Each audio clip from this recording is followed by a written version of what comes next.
Nemesis, the god of vengeance and justice. Many years ago, an unexplainable creature roamed the earth. With massive size and razor-sharp teeth, Nemesis had free reign to devour its one and only desired food, humanity.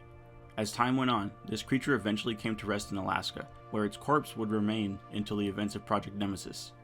Discovered during a military training operation, the corpse of Nemesis would become a close-guarded secret. Through shell corporation after shell corporation, the Google-esque mega group Zoom acquired the corpse for testing. One of its hidden companies, Biolance, began using the DNA of the creature to try to rapidly grow organs. Miraculously, the DNA proved wildly efficient. Injected into an embryo copy of a child, Mygo, the DNA propelled its growth to that of an 18-year-old woman in less than 24 hours. Mygo, recently murdered by her own father, was now older than she ever was. However, this growth created an anomaly. The woman had the beginnings of a tail, surrounded by hard, dark skin.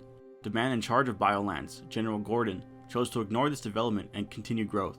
Gordon needed a healthy heart, and Mygo was nearly ready to provide him one. After mutations that grew Mygo's tail to 3 feet, toenails to deadly talons, and more dark, durable skin, a successful heart transplant still occurs. Mygo's lifeless body is wheeled off to another room.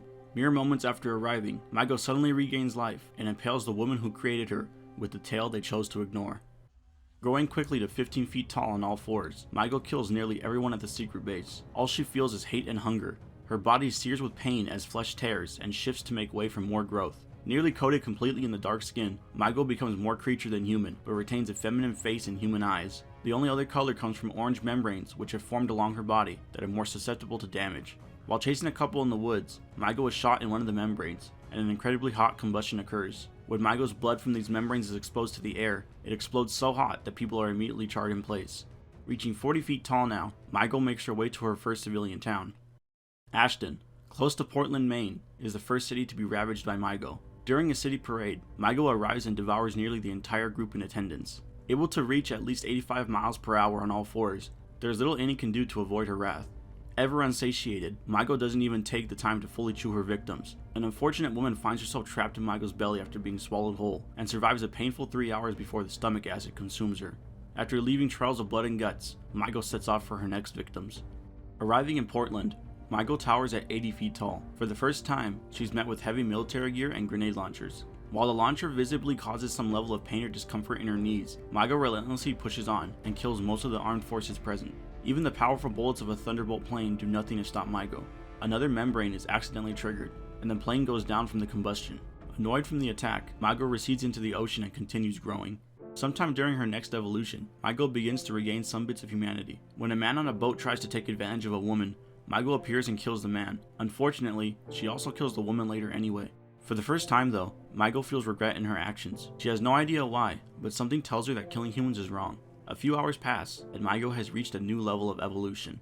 Standing at 320 feet tall, Mygo rises from the ocean in a harbor of Massachusetts. Surprisingly, she doesn't do anything for a while. She approaches a condo, raises her hand to destroy it, but suddenly turns back to sea. Mygo has been guided by some force all this time, but in this moment, she decides the death of innocence is no longer acceptable. Had the story ended here, Mygo may have fully embraced humanity. Unfortunately for the world, humans are driven by justice just as much as they are fear.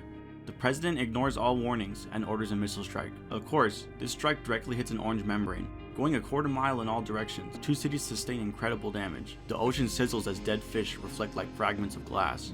Everything within a 3-mile radius has been hit by a shockwave that blows out most of the windows and knocks people unconscious.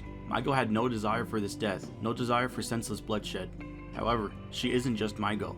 Nemesis, the god of vengeance, turns her attention to every military craft that would do her harm. After destroying submarines, aircraft, and anything else that gets too close, Mygo suddenly feels the pull of the force that's been guiding her. While she continues to walk forward, a new wave of military fires on her. Chunks of flesh actually fall off, and Mygo is visibly slowed. To the military, this was the turning point they needed. To Mygo, this was the next evolution. Frustrated with buildings blocking her path, Mygo slashes one, and in her fit is trapped under that same building. She decides the only way out is another explosion, and willingly tears into her final orange membrane.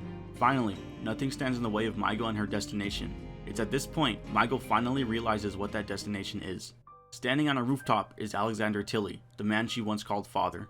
As she approaches him, fear, anger, and malice build to uncontrollable levels. Mygo erupts into her new form, pure white with beautiful, reflective wings that bend light in all directions. In an instant, She turns these wings on her murderous father, and the combined reflective energy incinerates him on the spot. For the first time ever, Maigo feels satiated. This new form sacrifices defense for offense, and when she realizes the military can hurt her, she retreats to sea. For months, Maigo uses the memory of her mother to sleep and revert to her previous form. For months, Maigo allows her mother's warmth to keep her calm, to keep her human. But as the atrocities of man build and build, Nemesis slowly resurfaces. Nemesis must punish those who sin. Nemesis must exact justice. Nemesis must awake. I hope you enjoyed this look into the origins of Nemesis. I only covered book 1 because I know that's what the TV series is based on, and I don't want to spoil anything for what comes later. I'm working on a plot breakdown of the first book as well, so if you want to compare that to the TV series, look forward to that video. As always, I appreciate the support.